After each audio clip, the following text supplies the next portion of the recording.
Olá, meu nome é Cláudia Martim e você seja muito bem-vindo ao meu canal de História da Igreja.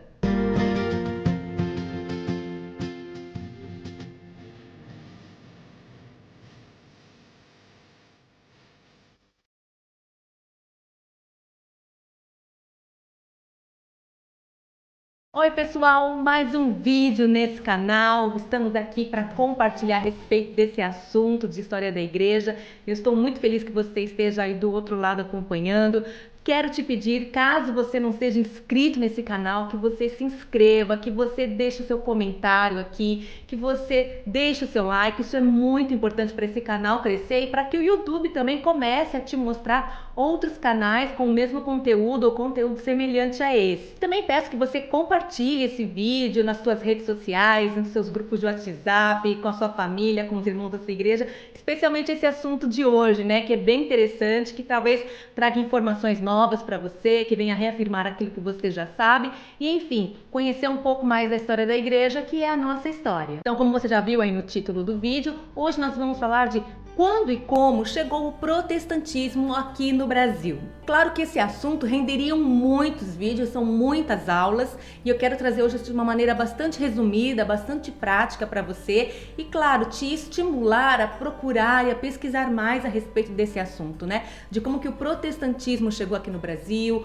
como que a igreja evangélica começou a crescer nos seus primórdios e, claro, entender como toda essa história que começou lá desde o princípio do descobrimento, ampliou no século XIX, chegou no século XX e vem se desenvolvendo até os nossos dias. Bem, que o Brasil foi descoberto no ano de 1500, Pedro Álvares Cabral, as caravelas, enfim, tudo mais, como que eles chegaram até aqui, nós já sabemos, nós já aprendemos isso na escola. E nós sabemos também que em 1549 chegam aqui os jesuítas com o objetivo de trazer o catolicismo para todo o território da América Portuguesa. O que muita gente não sabe é que nessa época também já vinham para cá protestantes, não com o objetivo de evangelização, nada disso, mas vinham para cá também exploradores que já eram da fé protestante e que já estavam aqui trabalhando. Porém, por causa da Contra-Reforma e da Inquisição, o protestantismo não pôde ser tão disseminado aqui como foi nos Estados Unidos. A presença dos protestantes no Brasil foi muito esparsa até o século XIX, quando, enfim, a família real portuguesa chega aqui no Brasil. E depois ela vai aumentando por causa da abolição da escravatura, onde começam a vir para o Brasil novos imigrantes, principalmente europeus, trazendo para cá a fé protestante, começando a estabelecê-la por aqui. Mas antes dessa entrada do protestantismo, a partir do século XIX, nós tivemos alguns episódios de tentativa de trazer a fé protestante para cá, que eu vou contar para vocês. O primeiro são os franceses na Guanabara. Os franceses protestantes, também chamados huguenotes, desempenharam um papel significativo na história da Guanabara, no Rio de Janeiro, durante o período colonial no século XVI. Sob a liderança de Nicolas Duran, fundaram em 1555 uma colônia protestante na Baía de Guanabara. No entanto, isso provocou conflitos com os portugueses, que consideravam a região como parte de suas terras.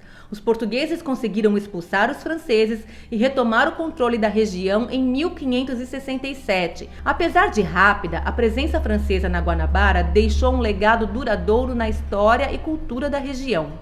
E é com esses franceses que nós temos o primeiro registro de um culto protestante no Brasil em março de 1557.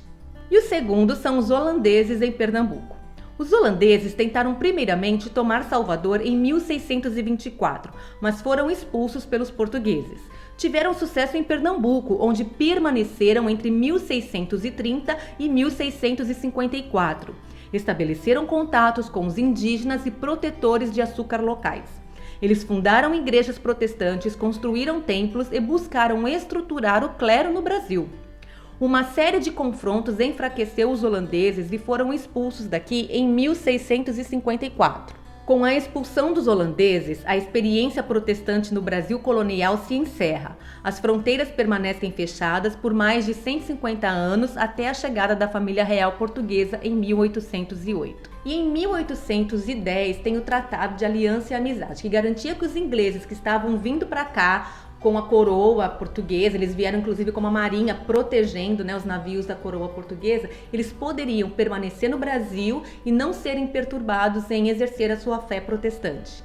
Esse tratado, então, permite, de certa forma, a tolerância do protestantismo no Brasil. Mas nesse caso, não poderia haver tentativas de conversão para outras pessoas que não fossem ingleses, sem tentar converter um português ou um brasileiro já nascido aqui ou indígena, permanecendo apenas dentro ali da comunidade deles. Além disso, as capelas ou templos protestantes não poderiam ter a sua aparência exterior como se fosse de um templo e nem utilizar sinos. Então, dentro desse contexto de início, origem, da igreja protestante ou evangélica aqui no Brasil, nós vamos observar dois tipos de protestantismo: o protestantismo de imigração e o protestantismo de missão. O protestantismo de imigração é aquele que acontece por conta de imigrantes que vêm para o Brasil trabalhar, onde nós podemos destacar aqui para vocês os anglicanos e os luteranos. E nós temos também o protestantismo de missão, que é aquele vindo de atividades evangélicas, principalmente missionários estadunidenses que vêm para o Brasil. E nesse grupo nós vamos ter os congregacionais, nós vamos ter os presbiterianos, os metodistas, os batistas e aí também as Assembleias de Deus. Falando um pouco melhor desses grupos, e voltando lá nos protestantes de imigração, nós temos os luteranos que chegam aqui no século XIX, vindos da Alemanha e se estabelecem aqui no sul do Brasil. Esses imigrantes eram em sua maioria camponeses e artesãos que buscavam melhores oportunidades econômicas e fugiam das dificuldades enfrentadas em seu país de origem. Ao chegarem ao Brasil, os luteranos se estabeleceram principalmente nas regiões sul do país, formando comunidades que mantinham sua fé e tradições. Temos também os anglicanos que chegam aqui no século XIX, vindos principalmente da Inglaterra. Inicialmente, muitos anglicanos eram comerciantes, engenheiros e funcionários de empresas britânicas que se estabeleceram no país. No entanto, o anglicanismo também se difundiu entre brasileiros convertidos e descendentes de imigrantes britânicos. A Igreja Episcopal Anglicana do Brasil foi estabelecida em 1890 como uma província da Comunhão Anglicana. E entrando agora no protestantismo de missão, nós vamos falar dos congregacionais, que chegaram aqui no século XIX através de missionários norte-americanos. A primeira igreja congregacional foi fundada em 1855 na cidade do Rio de Janeiro pelo missionário Robert Cowley. É uma denominação protestante que segue o princípio da autonomia local, em que cada igreja é independente e governada pelos seus próprios membros. A partir da primeira igreja no Rio de Janeiro, a igreja congregacional se espalhou por todas as outras cidades do país, promovendo a pregação do evangelho, a educação e ações sociais. E agora temos os presbiterianos. Eles chegam ao Brasil também no século XIX, através do missionário Archibald Green Simonton. A primeira igreja presbiteriana foi organizada no Rio de Janeiro em 1862. A missão presbiteriana tinha como objetivo estabelecer uma igreja reformada baseada nos princípios do presbiterianismo, que enfatizam a autoridade das Escrituras, a soberania de Deus e a graça salvadora. Em 1865 foi ordenado ao ministério o primeiro pastor protestante brasileiro, o ex-padre José Manuel da Conceição. A mensagem do evangelho pregada pelos missionários presbiterianos encontrou receptividade entre os brasileiros, resultando no crescimento da denominação.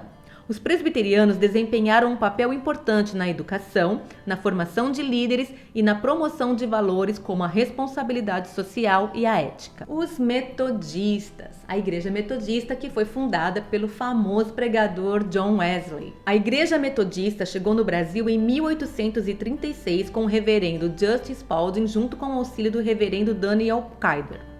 Eles ficaram no Brasil um tempo e depois voltaram para os Estados Unidos. E somente em 1867 chegou em terras brasileiras o reverendo Junius Newman, junto com outros imigrantes, sendo este considerado o fundador do metodismo no Brasil.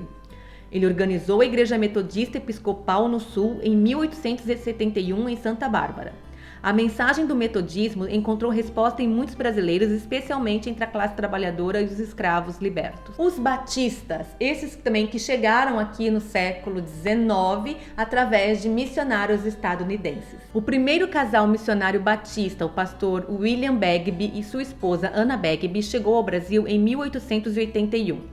A missão batista tinha como objetivo estabelecer uma igreja baseada nos princípios do batismo por imersão, autonomia da igreja local e liberdade religiosa. Junto com outro casal missionário, Zacarias e Catherine Taylor, e o ex-padre Antônio Teixeira de Albuquerque, fundaram em outubro de 1882 a primeira igreja batista da Bahia. O casal Begbie também atuou no Rio de Janeiro e em São Paulo, onde a Ana fundou o Colégio Batista Brasileiro, que funciona até hoje no bairro de Perdizes. Ao longo do tempo, a denominação se expandiu para outras regiões do país, promovendo a evangelização, o ensino bíblico e a formação de líderes.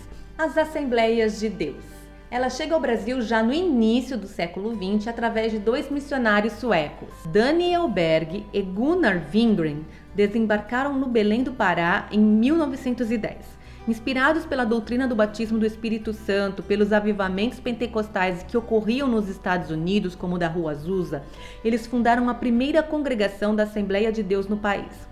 A mensagem do pentecostalismo ganhou força rapidamente, atraindo um grande número de seguidores, especialmente entre a população mais humilde e excluída. A Igreja Assembleia de Deus se caracteriza por sua ênfase na experiência do batismo com o Espírito Santo, com a manifestação carismática, com o falar em línguas e a cura divina. Ao longo dos anos, a denominação se expandiu para diversas regiões do Brasil e se tornou uma das maiores e mais influentes igrejas evangélicas do país, com várias ramificações e uma diversidade de ministérios.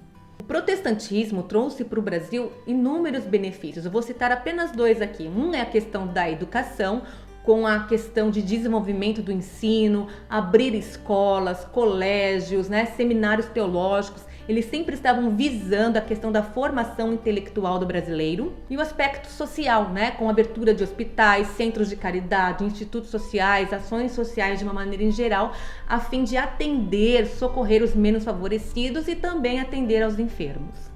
Os valores de justiça social, ética e responsabilidade individual também foram difundidos pelos protestantes, influenciando positivamente a sociedade brasileira. Então é isso, pessoal. Essa é a história dos primeiros movimentos protestantes que chegaram aqui no Brasil no século XIX, início do século XX. Muitas igrejas que nós temos hoje aqui no Brasil são ramificações deles que chegaram antes. E se você quiser conhecer um pouco mais, quiser que eu traga conteúdo sobre alguma denominação, deixa aqui escrito nos comentários que eu vou ter o maior prazer em trazer esse tipo de conteúdo para vocês. Lembrando que a história da igreja é a história do povo de Deus e é a nossa história, então faz todo sentido nós aprendermos e conhecermos um pouco mais. Muito obrigada a você que ficou até aqui, não se esqueça de se inscrever no canal, deixa o seu like, comenta, compartilha com seus amigos esse conteúdo e eu vejo você no próximo vídeo. Que Deus te abençoe.